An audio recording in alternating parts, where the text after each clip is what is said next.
Damos la bienvenida al licenciado Cristian Zurita. Él se pertenece al portal Periodismo de Investigación, que ha recibido también un reconocimiento al nombrar a Fernando Villavicencio en la Asamblea como presidente de la Comisión de Fiscalización, por lo que consideramos que es realmente eso, un reconocimiento al buen periodismo de investigación que se ha hecho a través de este portal, y le toca también a usted, licenciado Zurita, sus expectativas sobre lo que Fernando Villavicencio pueda hacer en la Asamblea presidiendo esta importante comisión. Gustavo, Rosana, muy buenos días con todos. Muchas gracias por esta invitación. Es de suponerse que Fernando llevará buena parte de la agenda propia trabajada en nuestro portal a tratar de conseguir la información, esta vez bajo el debido proceso, bajo un análisis algo más jurídico, y en la medida en que tenga esta información, supongo que buscará acuerdos para que pueda ser asumida por la Fiscalía, y en el caso de que la Fiscalía tenga información, pueda ser adicionada al trabajo que ya hacen los fiscales, o a su vez impulsar pedidos de información que permitan apalancar de mejor manera los temas que directamente se han trabajado, que de alguna manera son como los que hemos sido reiterativos en los últimos años. Tal vez el que tenga principal prioridad por las propias condiciones que hemos enfrentado es el tema de PetroChina, PetroTailandia y Unipec, que ha sido claramente ya puesto en evidencia por la justicia norteamericana, y que tal vez pueda existir información que se pueda colaborar solicitando a diversas entidades apoyados tanto por la presidencia de la Asamblea y por pedidos que tienen que hacerse internacionalmente, supongo que a través de Procuraduría General del Estado. Yo supongo que Fernando tratará de entrar con una batería de 20, 25 casos, ¿sí?, de los cuales habrá que ir priorizando de acuerdo a las condiciones de trabajo y la real posibilidad de que estos puedan convertirse en un informe que pueda servir jurídicamente a la Fiscalía y luego a la Justicia. Veamos pues cómo le va. Tiene en verdad mucho trabajo que realizar, sin tomar en cuenta y considerando los temas que directamente involucran al gobierno que está por dejar, que dejó ayer el poder después de 4 años. Justamente hablando sobre el gobierno saliente de Lenín Moreno, el presidente de la Comisión Nacional Anticorrupción, de esta Comisión Ciudadana, señalaba que quedan muchas cosas pendientes con respecto al gobierno de Moreno, de que de alguna manera el ejercicio del poder lo ha blindado para que no se progresen en diferentes causas, diferentes investigaciones. El propio Moreno, el día de ayer, señalaba en algunas declaraciones de que el tema de INA Papers han sido conjeturas que se han ido diluyendo. Quedaron también en carpeta otra de las denuncias que hizo justamente su portal, el del financiamiento de campaña, y está allí este tema que tanta preocupación, tanto comentario ha generado en el país, la muerte de José Augusto Briones, por otra investigación relacionada con su gobierno. ¿Qué es lo que piensa usted debería hacerse con respecto al gobierno saliente? Hay mucho que trabajar.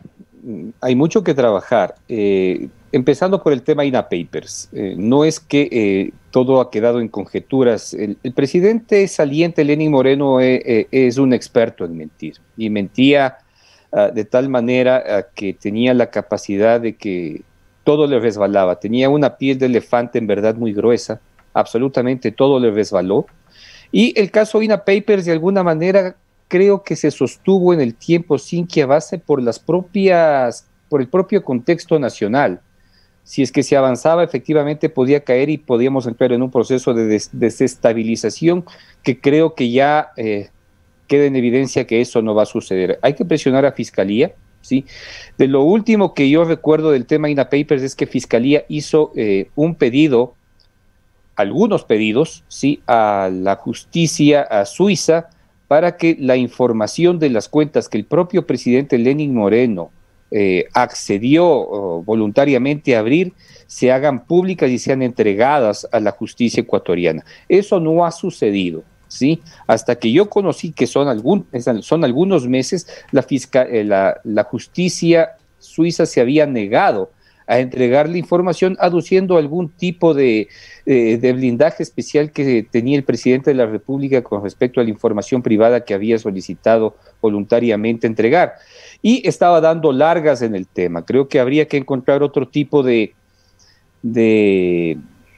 estrategias para que la justicia suiza, porque no es que solo actúa con nosotros y en el caso INA Papers de una manera particular, lo hace absolutamente con todos, porque Suiza es el gran paraíso fiscal del planeta y pues tendrá que protegerse en caso de que se lleguen a conocer detalles de cómo los dineros sucios se lavan de forma transparente y supuestamente limpia en su país. Así que está todavía eso por verse. El tema del caso Las Torres, que tal vez sea uno de los, tal vez no sea tan grande como Arroz Verde, pero sí genera un hilo conductor de lo que significó el trabajo en silencio de la corrupción en casi todo el gobierno de Moreno. Ahí están atravesados todos los temas centrales y tal vez neurálgicos que se acercan al gobierno de Moreno, porque si bien no tuvo o no estuvo directamente relacionado a grandes montos como pudo en su momento haber estado el correísmo, sí se fue generando de goteo en goteo mucho dinero. De por medio está la relación del señor Santiago Cuesta, ¿sí?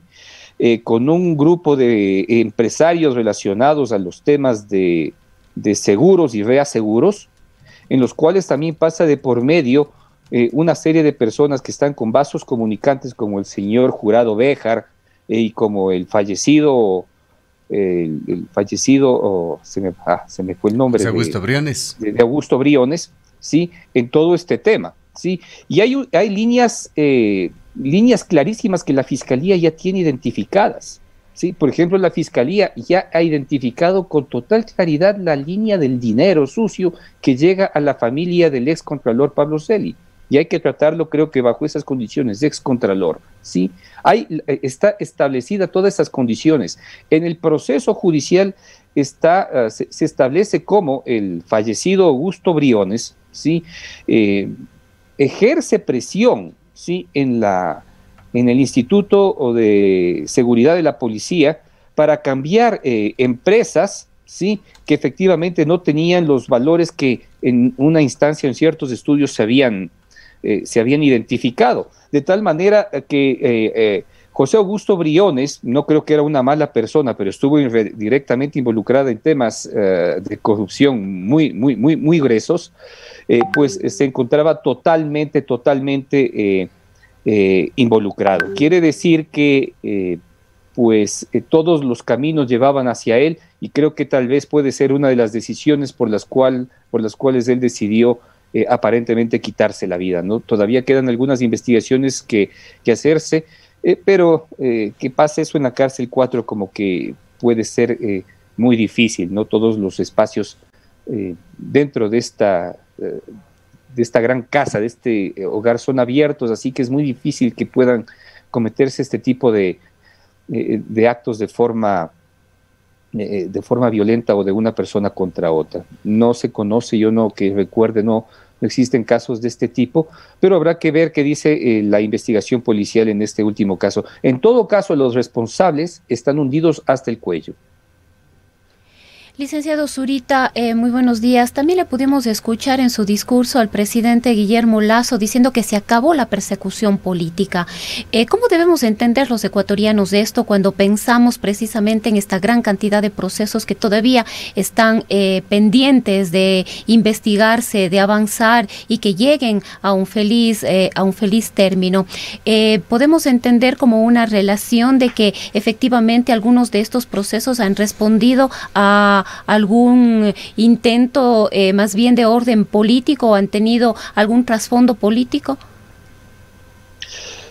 Creo que el presidente Lasso se refiere a que no habrá persecución en el hecho de que él no va a intervenir ni influir absolutamente en ninguna decisión judicial o de la fiscalía, ¿sí? Y eso es muy importante, porque lo que nosotros hemos visto, ¿sí?, es que existieron procesos muy claros, ¿sí?, muy claros en el gobierno de Rafael Correa, sobre todo, en lo que significa persecución. Y luego hubo ciertos rasgos clarísimos en contra de personas muy particulares en el tema del gobierno de Lenín Moreno, que puede entenderse como persecución y que de alguna manera creo que la Asamblea podría tratarlo en una posible amnistía hacia ciertas personas específicas, sobre todo por el tema de octubre, ¿no? En el tema de octubre, que fue un caos en el país, habría que mirar con retrospectiva y con cierto desapasionamiento en lo que pudo haber sucedido. Pero lo que yo creo que dijo el presidente es que no va a influir absolutamente en nada, ¿sí?, en las decisiones que a futuro tenga que tomar Fiscalía y la justicia. Y eso ya es bastante, a eso se refiere. Y que tampoco va a impulsar nada contra nadie por más criterios que se puedan emitir públicamente en contra del presidente, porque el presidente está básicamente para recibir muchas críticas de todo tipo, ¿sí?, incluso muchas subidas de tono. Pero es el desafío que el presidente se ha impuesto y me parece extremadamente importante y valioso que lo pueda resaltar. ¿Por qué? Porque el gobierno de Rafael Correa fue clarísima, los tintes totalitarios de ese gobierno fueron clarísimos, sí se parecía efectivamente a una dictadura. Y su presidente junior, que fue Lenín Moreno, de alguna manera no se separó de esa línea en ciertas condiciones, en aquellas personas y ciertos grupos que creyó que efectivamente le estaban afectando. Que existió persecución en el gobierno de Lenín Moreno, obviamente no en la forma gigantesca y monumental que hubo en el periodo de Correa, pero hubo ciertas líneas que podrían revisarse. Claro, y hubo ciertas líneas que también se mantuvieron en el tema de financiamiento de campaña, que fue objeto de los informes de periodismo de investigación, el informe Majano, que señalaba que el financiamiento de campaña de Lenín Moreno se hizo con un esquema similar al de Arroz Verde. ¿Cómo se encuentra este caso? No, ese caso no existe todavía en la Fiscalía abierto, ¿sí? Eso está cerrado. Eso tiene que investigarse por decisión judicial, y a quien hay que preguntarle directamente es a la fiscal general del Estado, Diana Salazar, cómo avanzan los procesos ligados a la estructura de sobornos 2012-2016, que tiene que establecerse y generar líneas claras de seguimiento a lo que fue Informe Majano. Porque Informe Majano es un proceso perfeccionado de Arroz Verde para llevar a la presidencia a Lenín Moreno, y luego existe una extensión 2 años después en las elecciones seccionales en las cuales ganó la señora Paola Pavón, ¿sí? O sea, todavía hay mucho que investigar en ese caso. Además, recordemos que importantes protagonistas del caso Informe Majano fueron el ex prefecto de Pichincha, Gustavo Baroja, su círculo íntimo de acción, ¿sí?, que fue quien manejó directamente los recursos económicos que fueron entregados por entidades públicas y empresas privadas para la campaña, ¿sí?, que ese de alguna manera debemos entender que pudo haberse extendido hasta las últimas seccionales en las cuales ganaron ciertos personajes de Alianza País, pero creo que es un momento, es el mejor de los momentos para pedirle respuestas a este tipo de consultas que todos los ecuatorianos tenemos con respecto a la acción del gobierno del presidente Moreno. En medio de todo esto, licenciado Zurita, el presidente, cumpliendo con su oferta de campaña, el día de ayer derogó el reglamento de la ley de comunicación. Sin embargo, la ley persiste. Sin reglamento se va a complicar su aplicación, pero la ley es la ley. ¿Cómo mira usted la evolución que va a tener este tema? La Asamblea tendrá que dar una respuesta y una salida a este problema, porque el momento en que no existe que no existe reglamento, simplemente la ley es inaplicable en ciertos términos, y si bien la ley se encontraba como remozada y bastante dulcificada, por así decirlo, simplemente con un reglamento no existe forma de aplicación. Y no le genera problemas en sí el periodismo, sino a otro tipo de líneas que el propio presidente Lasso se ha referido, es el hecho de apoyo y promoción de ciertos temas relacionados a la cultura y a los artistas. En lo que va a terminar esta ley, si es que efectivamente se logra hacer una reforma, es una ley de promoción artística, ¿sí? Y está bien que termine en eso. Los temas relacionados a comunicación creo que pueden discutirse, dialogarse y debatirse en otro tipo de espacios, no necesariamente en una ley. El gran problema de los cambios generados en la reforma fue que nos quisieron imponer un tratado deontológico para todos, ¿sí? Y eso efectivamente no puede existir. Y lo podemos poner como ejemplo las líneas de este acuerdo ético que el gobierno del presidente Lasso ha establecido el día de ayer como primer decreto, ¿sí? Eso es una forma de actuar que ellos se han impuesto en el futuro porque creen que esa es su lógica ética y moral para las decisiones que se deben tomar en el sector público. El momento en que se vaya, otro presidente puede venir con su propio código de ética y cambiar ciertas normas, hacerlo más flexible e incluso más rígido, porque depende directamente de ellos. Así funcionan también los acuerdos y los principios deontológicos para cada medio. Cada medio efectivamente defiende los temas que quiere, y por eso es que es necesario, es muy necesario de que las posibilidades de los medios de comunicación se hagan en un espectro que permitan cubrir todos los temas de interés de la sociedad, ¿sí? Así que es una buena decisión el hecho de que se haya derogado ese decreto. El decreto hace inmanejable la ley y por esas razones le obliga a la Asamblea tomar una decisión en lo que respecta a estos temas. Para el licenciado Zurita, nos preguntamos aquí si es que realmente es necesaria una ley, porque se está hablando de que ahorita se derogó el reglamento, es inaplicable, la ley de comunicación deberá resolver la Asamblea, pero va a llegar un nuevo proyecto, si no me equivoco es la ley para el fortalecimiento de la libertad de expresión, alguna situación de esa naturaleza, o es un tema legal el que obliga a cambiar esta ley por otra, no se la podría derogar, desaparecer. ¿Necesita el país, necesita Ecuador una ley que regule de alguna manera, ya sea la libertad de expresión o la comunicación?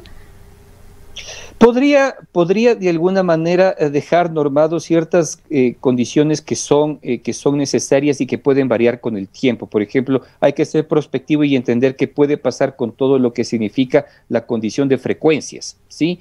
Y en el futuro puede generarse ciertos vicios, como hemos visto en la posibilidad de apropiación de muchas frecuencias y generar monopolios. El país no es que tiene monopolios, pero sí tiene ciertas condiciones que pueden perjudicar la libertad de expresión. El hecho de que ciertos grupos económicos puedan acceder a manejar todos los medios de comunicación, como en el caso, por ejemplo, de Yunda, ¿sí? O como en el caso de Fantasma González, que tiene un periódico como es el diario El Comercio, y pues ha peleado y ha luchado por conseguir una serie de frecuencias. Eso de alguna manera podría normarse para evitar la posible concentración de medios en el futuro, ¿sí? Y también podría dejar abierta la posibilidad de que se identifique o se aclare al menos cómo va a ser el futuro manejo de las concesiones de